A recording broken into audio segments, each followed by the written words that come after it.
और केंद्रीय कृषि एवं किसान कल्याण मंत्री शिवराज सिंह चौहान के संसदीय क्षेत्र अंतर्गत देवास जिले के कनौत तहसील के ग्राम कलावर में इंदौर बुधनी रेल लाइन परियोजना में उपजाऊ भूमि अधिग्रहण के विरोध में किसानों का निरंतर हड़ताल जारी है।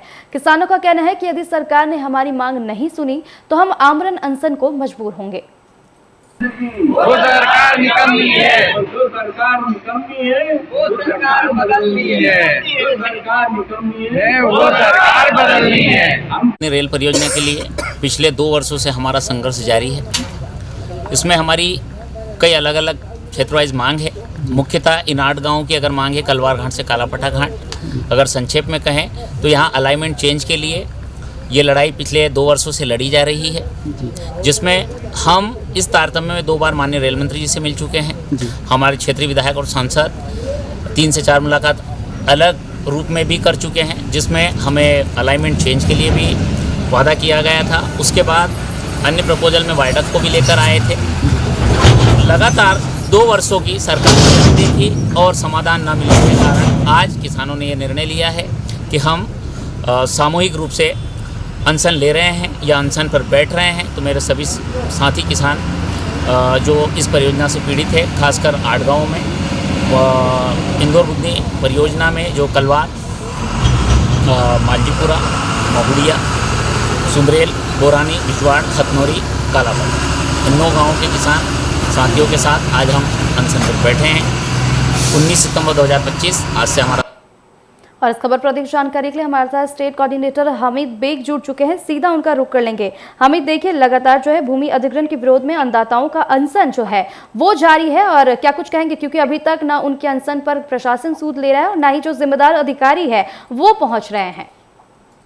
अवंतिका जी, मैं आपको बता दूं कि ये 90 के दशक का प्रोजेक्ट है। जिस समय राजीव गांधी जी की सरकार हुआ करती थी और उस समय रेल मंत्री माधवराव सिंधिया जी थे, उनने ये प्रोजेक्ट की शुरुआत की थी 90 के दशक में।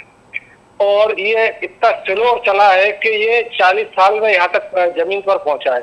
अब जमीन पर पहुंचने के बाद जो दिक्कतें आ रही है वो सबसे बड़ी ये हैगी कि ये 3 तरह के इनने सर्वे करवाए, जो एक जंगल में सा था और एक कृषि भूमि में सा था।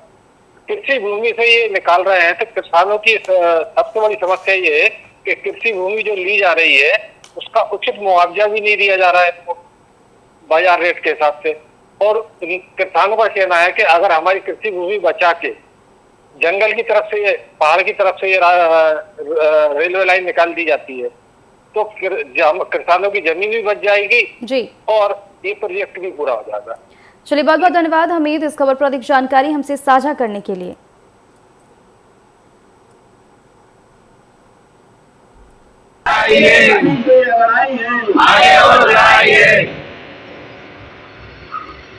रोटी पानी दे न सकी, वो सरकार निकम्मी है। रोटी पानी दे न सकी, वो सरकार निकम्मी है। रोटी पानी दे न सकी, वो सरकार। और इस खबर पर हमारे साथ किसान नेता रवि कुमार मीना जुड़ चुके हैं। सीधा उनका रुख कर लेंगे। रवि जी, देखिए भूमि अधिग्रहण के विरोध में लगातार आप लोगों का जो अनशन है वो जारी है और ना ही प्रशासन आपके अनशन पर कोई सूद ले रहा है, और यहाँ तक कि जिम्मेदार अधिकारी भी अभी तक घटना स्थल नहीं पहुंचे हैं। क्या कुछ है पूरा मामला? पूरा मामला है ma'am, Indore Budhni rail line, इसमें उपजाऊ भूमि का अधिग्रहण किया जा रहा है। जैसे कि भूमि अधिग्रहण 2013 का जो कानून है, देश के प्रधानमंत्री का भी ये कहना है कि बढ़ती बंजर भूमि से रेलवे प्रोजेक्ट को लिया जाएगा। लेकिन हमारी क्या है, 8 गांव और साथ में 110 गांव जो अन्य है, इसमें पूरे किसानों की पूर्णतः बहुमूल्य और बहुफसली भूमि जो कृषि भूमि है उसका अधिग्रहण इसमें किया जा रहा है।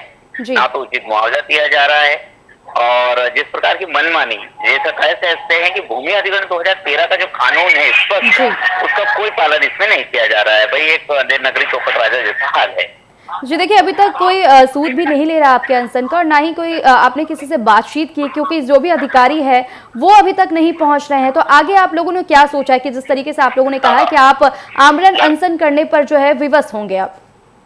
नहीं, आंदोलन तो बिल्कुल खत्म नहीं होगा मैम, क्योंकि हमारे पास 2 ही चीजें कीमती है, एक जान है और एक जमीन है। अगर जमीन चले गई तो जान वैसे ही गरीबी, भूखमरी और बेरोजगारी में चल जाएगी, या तो हम आपराधिक प्रवृत्ति में चले जाएंगे या आत्महत्या करके अपना जीवन खत्म करेंगे।